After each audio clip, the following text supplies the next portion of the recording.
even though I've been writing songs for so long, and I've started songs and finished songs so many different ways. They've gone through so many journeys. They've happened quickly. They've happened over time. They've been inspired by my life, by mythology, by fables, by books, by movies, by characters, by warnings, lessons. And they never quite happen exactly the same way, and I still don't quite understand how it works. I have this very strong opinion that when you're young, you feel things on such a intense and detailed level. There's an attention to detail when you are like 17 to 22 years old and you're longing, or you're reaching and grasping but never holding someone's attention or someone's love or someone's dedication, and you can't understand why. You spend all day thinking about it. You notice everything. You notice candle ash on the cuff of the shirt and the button, and it's everything that makes the mythology of those intense feelings that you have. And I've always tried to, like, without being a completely unhinged adult, keep that level of detail and intensity when it comes to trying. I was 12. As soon as my love for singing and picking up an instrument happened, songwriting just spontaneously started becoming the entire cornerstone of my life. I think the first songs that I fell in love with was the type of songwriting that I think folk and country is really kind of known for. It's like that story time structure. Songs like Harper Valley PTA or Goodbye Earl by the Dixie Chicks, or any amazing Kenny Chesney song where a hypothetical structure would be, first verse, little girl, learns a lesson that in the chorus her mom teaches her about. Then the little girl grows up and now she's a teenager and she realizes, oh my God, my mom was right about this. Now the second time you hear the hook, that same hook means something a little bit different because she's grown up in her life. Then the bridge, maybe she goes on in her life. She has a little girl. She imparts that wisdom onto her. And then if you really want to get me to cry, bring back that same first line of the song and end the song with it. So that was the first thing that made me think it's got to be country music. Take a deep breath as you walk through the doors. That was the first type that I really fell in love with. But then lyricism, I was the most intensely impacted by emo music, right? Dashboard Confessional, Chris Carrabba, Fall Out Boy, Pete Wentz's lyrics, how they take a common phrase and then they just twist the knife of it, right? I'm just a notch in your bedpost, but you're just a line in a song. Drop a heart, break a name, right? It's drop a name, break a heart. But they switched it. And those are the kind of lyrics where I would read the lyrics to those songs, or the specificity of Hands Down by Dashboard Confessional, where I'd be reading those lyrics and I'd just finish reading a line and just go, oh my God. I got a publishing deal when I was 14. I was signed by a guy named Arthur Buenahora at Sony, and he just believed that I had a perspective that mattered. And I actually asked him if he could please hold my songs from being pitched to other artists. I was like, just give me some time to try to get a record deal. I'm gonna try so hard. I could almost compare it to the Brill Building. They have these offices on Music Row, or at least they had a lot of them then, that were these small houses, these cottages and bungalows. Now we have really tall buildings. Basically, you'd go there and there'd be 3 songwriters writing in this room, 3 songwriters in this room, 4 in this room, 2 in this room. And I would just go to school. Then my mom would drive me downtown 30 minutes, and I would go and I'd have a songwriting session with someone that I'd never met before, but I really didn't want to come in unprepared, so I'd walk in with 4 to 5 nearly finished things, 2 half-finished things, 10 hooks, because I just never wanted people to be like, yeah, there's this little kid that thinks she can swan her way into Music Row and just write songs with these hit songwriters. But I think one of my favorite things about the Nashville music scene, country music and the storytelling where it was when I arrived there was almost this tradition of sort of breaking the fourth wall, making the song then a part of the song, or the writing of the song becomes a part of the song. And I did that in a song called Tim McGraw, where, I'm singing about this kind of love lost and hoping that person thinks of me, and then in the bridge it's revealed that I wrote this song and I hope he hears it. The song Our Song, which I still love so much, it's all about this romance and this relationship, and then in the end it says, I grabbed a pen and an old napkin and I wrote down our song. So I loved doing that. I still kind of love doing that. The kind of just like favorite end plot twist I think that I've done in songwriting is the ending of The Last Great American Dynasty. That's my favorite one. It is just so much fun to tell this story about this real woman who lived in history and she defied the social norms and she drove people crazy and she had a marvelous time ruining everything.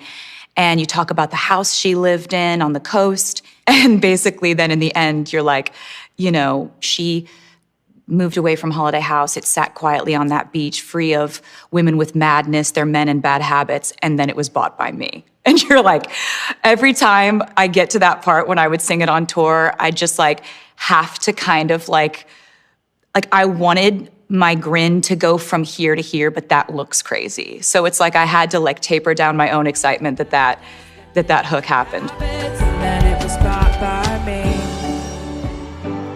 I learned you can't ever really tell if other people are gonna like it, but oftentimes when I love it to a certain degree, that kind of tends to match up with people. And it could be that it doesn't match up with the way people feel till six years later. I loved the Reputation album. I was like, you guys say what you want. I know what I did. I love it. Like, go with God, sorry. Like, you can come around if you want. It's okay if you don't. And then, you know, 6 or 7 years later, people are like, oh my God, like, ready for it. Like, people slept on that song. Are you ready for it? When we were making that song, I just remember like, I wanted to like headbang myself through a wall. I felt that when we wrote Ready for It. I felt that way during writing Getaway Car. I felt that way. I think the first time I felt like, I don't care if people hate this because I love it so much was when I wrote the song Love Story. When I was 17, sitting in my bedroom, mad at my parents because they wouldn't let me go on a date with a guy who was too old, so I shouldn't have been on a date with him anyway. And this is why you need to discipline your kids, because they might write songs that go number one. Joined by someone who made UK chart history this year as the first female artist to achieve 13 #1 albums in the UK. She's won Grammys, Brits, all the awards. She made history with her record-breaking Eras tour. She got her masters back. She's a performer, a businesswoman, an icon. We're, of course, talking about the showgirl herself, Taylor Swift. Oh, wow.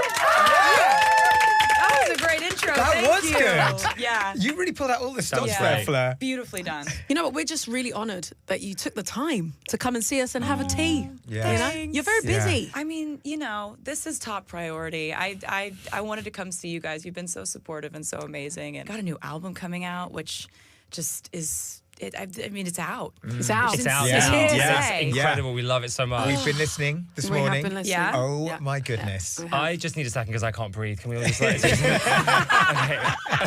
Can we just pause? I'm going to really struggle to hold this together. But on behalf of everybody listening, I will try and ask you a Yes. question.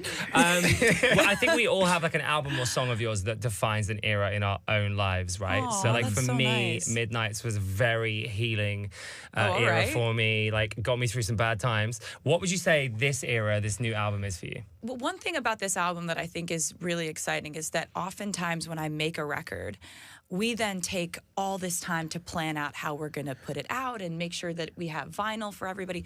So there's like a lag time between when I made it and when it enters the world. Oftentimes your life can change drastically between this point and this other Yes. point. And for example, my last album, Tortured Poets Department, by the time that album came out, I was in a completely different point in my life. So it was like, it's an interesting feeling sometimes putting albums out into the world. With this one, the coolest part is that it is absolutely the place that I still am in my life. That's you know, great. the music matches the moment that I'm in. So Brilliant. it's so much easier to come in here and like talk about music that completely accurately like reflects what's going on in my life. So that's really fun. I would say that this album is a complete and total snapshot of what my life looks like right now. Amazing. Okay. Because I read that you wrote it kind of about what was happening behind the scenes during the Eras tour. Yeah. I mean, it sounds like there was a lot happening behind the scenes during the Eras tour, and a lot to be joyous about. But there's light and shade in the songs that we heard for sure.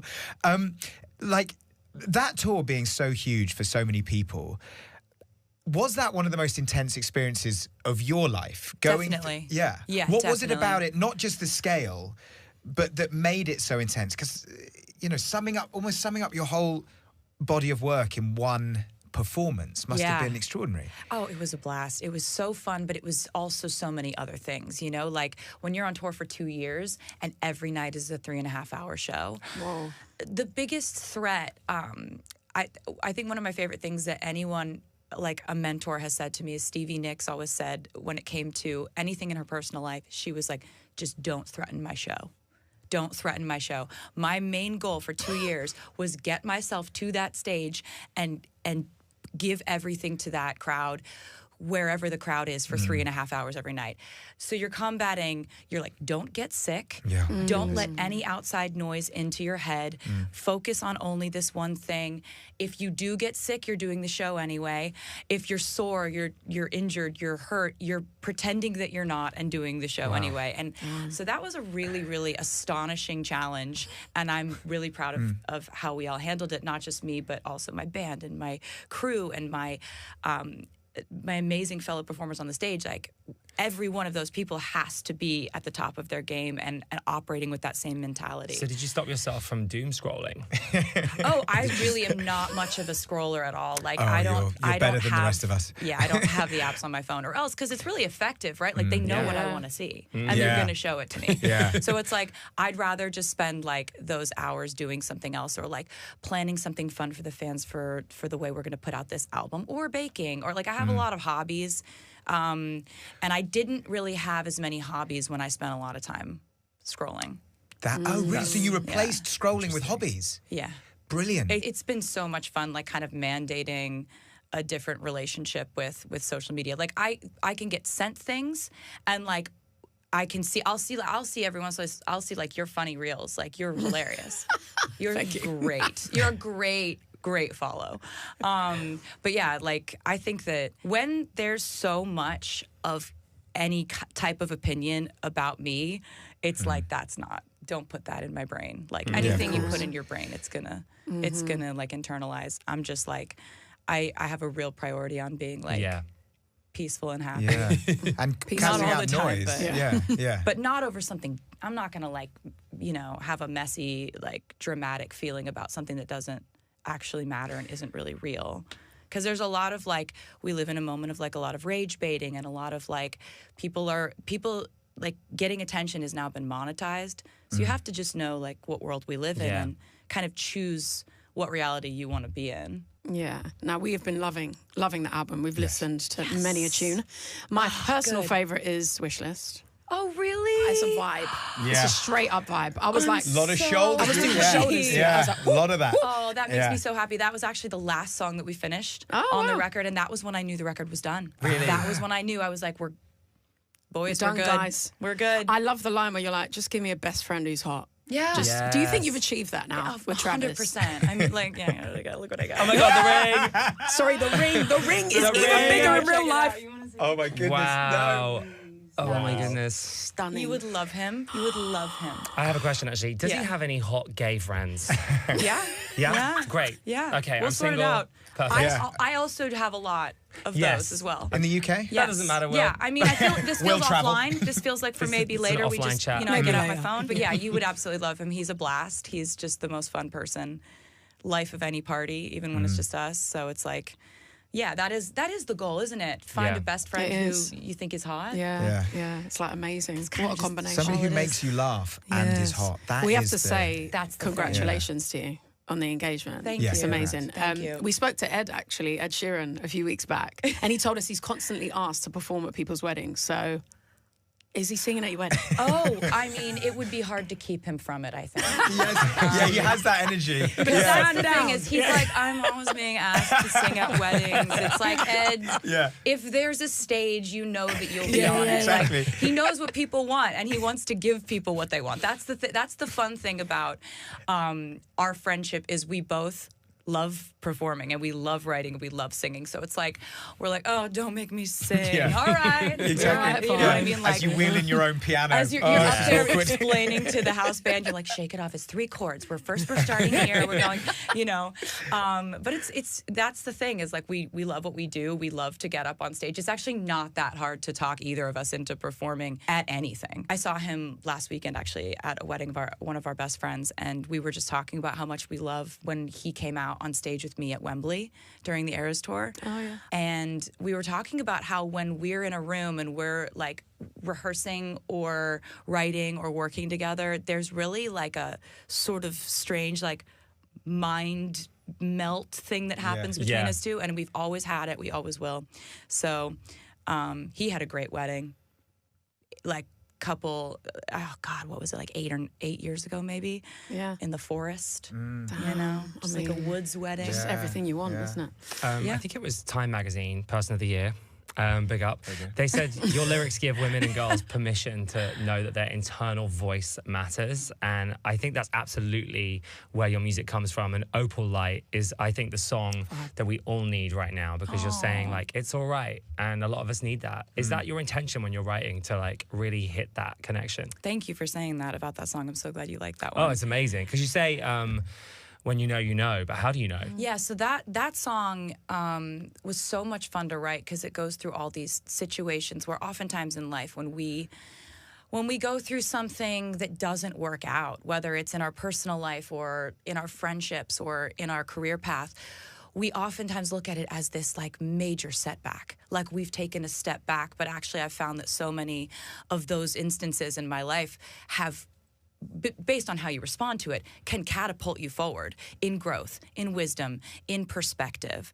And I think those are the things that I've tried to like find to be the most attainable qualities and the most aspirational qualities in growing up is like, can you react to certain situations in a way that benefits you and the people around you and essentially like acquire wisdom because of it. And so Opalite is a song about like kind of forgiving yourself for having gone through something that didn't pan out the way you wanted it to. And it's because it says, you know, like all of the perfect couples like would look at you and say like, when you know, and when you don't, you don't.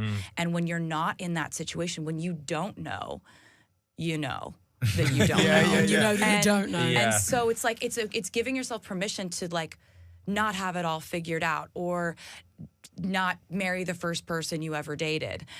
You know, like stuff like that. Like I'm just happy that song exists, and also like that chorus I'm really just stoked about how like absolutely infectious and borderline narcotic it is. It is. That is exactly what it is. Just shocking melody. So we're going to play the first single, The Fate of Ophelia. But before we do, can you please just give us headlines on what it's about?